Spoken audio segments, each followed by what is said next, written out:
भारत ने हाल ही में पाकिस्तान में रह रहे एक आतंकी को यूनाइटेड नेशन में वैश्विक आतंकी करार करवाया है। यूनाइटेड नेशन में वैश्विक आतंकी करार कराने का मतलब यह है कि वो आतंकी अब दुनिया के किसी भी देश में सफर नहीं कर सकता, फिर चाहे वो सऊदी अरब या फिर कोई अन्य देश टर्की जैसा ही क्यों ना हो। नंबर एक। नंबर दूसरा, जब भी किसी व्यक्ति को वैश्विक आतंकी डिक्लेयर करवाया जाता है तो उसके दुनिया भर में जितने भी अकाउंट हैं, अगर वो किसी भी शेड्यूल्ड बैंक में है तो वो सारे खाते इमीडिएटली सीज कर दिए जाते हैं। तीसरी सबसे इंपॉर्टेंट जानकारी यह है कि यदि वो व्यक्ति पाकिस्तान में भी क्यों ना रह रहा हो, पाकिस्तान की सरकार को भी दुनिया को दिखाने के लिए ही सही, लेकिन उसके सभी अकाउंट्स और उसका मूवमेंट बैन करना होता है। उसके जुड़े हुए जितने भी उसके नाम से संपत्ति हैं उन्हें जब्त करना होता है। अर्थात वैश्विक आतंकी होने का निश्चित ही नुकसान तो है, क्योंकि पाकिस्तान अपने आतंकियों को वैश्विक आतंकी ना दिखाकर अपने यहां का राजनीतिक अथवा धार्मिक नेता बताता है।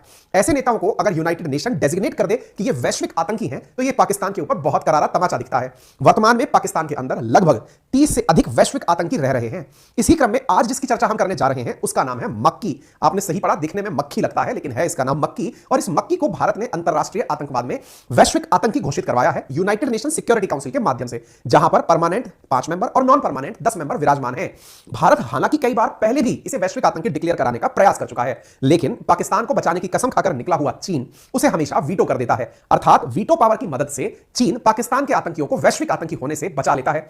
भारत के द्वारा इस मक्की नामक आतंकी को वर्ष 2022 में जून में भी वैश्विक आतंकी डिक्लेयर कराने का प्रयास किया गया था, लेकिन तब चीन के द्वारा अपना वीटो लगाकर इसे रोक लिया गया या बचा लिया गया था।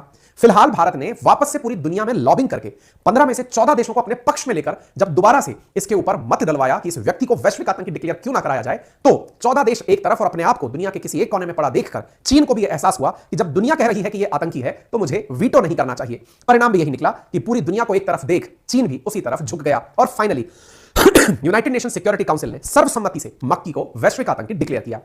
कहानी विस्तार से जल्दी से सेशन को आप सभी साथियों के साथ साझा कर दीजिए। चैनल पर नए हैं तो सब्सक्राइब कर लीजिए और जानना शुरू करिए अब इस पूरी कहानी को डिटेल में। साथियों, जैसा कि आप सभी यहां पर अखबारों की कटिंग्स में देख रहे हैं, पाकिस्तान के टेररिस्ट को ब्लैकलिस्ट कर दिया गया है यूएन के द्वारा, और यह खबर आपको सभी प्रमुख अखबारों के अंदर हेडलाइन के अंदर दिखाई दे सकती है। ये जो व्यक्ति आपको दिख रहा है, यह भारत विरोधी कई कामों में लिप्त रहा है, इंक्लूडिंग 26/11 हुए हमले जो मुंबई में थे, और अलकायदा और मसूद अजहर से जुड़े बहुत सारी चीजों में यह जुड़ा हुआ रहा है। आतंकी मसूद अजहर का रिलेटिव भी है। असल में यह आतंकी हाफिज सईद का बहनोई है, और यह हाफिज सईद भारत में मुंबई हमलों का मास्टरमाइंड रहा है। इसके भी कई एज इट इज बोलने में मेरी जुबान ज्यादा गंदी होगी, इसकी बातें आप लोग गूगल पर भी सुन सकते हैं। इस व्यक्ति की जो मेजर बातें हैं उनमें से प्रमुख बात जो निकलती है वो ये है कि भारत की जो सेना है वो हिंदू सेना है, और उस हिंदू सेना को आप अपना शिकार समझें और पाकिस्तानियों आप अपने आप को शिकारी समझो। वहीं दूसरी ओर कहता है कि मोदी का इजराइल दौरा जो हुआ था उसका बदला देना है। आपको याद होगा प्रधानमंत्री नरेंद्र मोदी वर्ष 2017 में इजराइल गए थे, तो उसका बदला लेना है। तीसरा कहा गया है कि कश्मीर को तो मिलाना ही है और इसके अलावा हिंदुस्तान को मुस्लिम हिंदुस्तान बनाना है। तीसरा, इसकी जो प्रमुख बातें हैं उसमें से जूनागढ़ और हैदराबाद को पाकिस्तान में मिलाना है। इस तरह के सपने यह व्यक्ति अपने मंच से बेचता हुआ दिखाई पड़ता है। इसके बयानों से जितनी ज्यादा कट्टरता और जितना ज्यादा इसमें धार्मिक शब्द घनश्यामो रामो हनुमानों की भूमि है, ये जो लाइन व्यक्त कर रहा है, इसमें आप देख सकते हैं कि किस प्रकार से धार्मिक कट्टरता, धर्म के प्रति नफरत, अंधविश्वास चरम लेवल पर पाकिस्तानियों में घोलता हुआ इस व्यक्ति देखा गया है।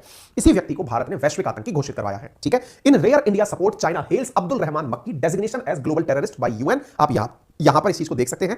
और सबसे इंटरेस्टिंग बात यह है कि भारत को सामान्यतया पाकिस्तान के आतंकियों को वैश्विक आतंकी डिक्लेयर कराने में सामान्यतया बहुत समय लगता है। जैसे इसके बहनोई को डिक्लेयर कराने में 10 साल लग गए थे, लेकिन इसे डिक्लेयर कराने में 7 महीने का ही समय लगा, क्योंकि दुनिया भी समझ चुकी है कि इंडिया अगर बोलता है कि यह आतंकियों का पनाहगार है तो यह है। आपको याद होगा यूनाइटेड नेशन सिक्योरिटी काउंसिल में जब भारत ने अभी अक्टूबर माह में अपनी अध्यक्षता की थी, उस समय भी भारत की तरफ से डॉक्टर एस जयशंकर ने पाकिस्तान को सीधा मैसेज देते हुए कहा था कि जो लोग अपने आंगन में सांप पालते हैं वो ये ना सोचे कि वो कभी खुद कटने से बच जाएंगे।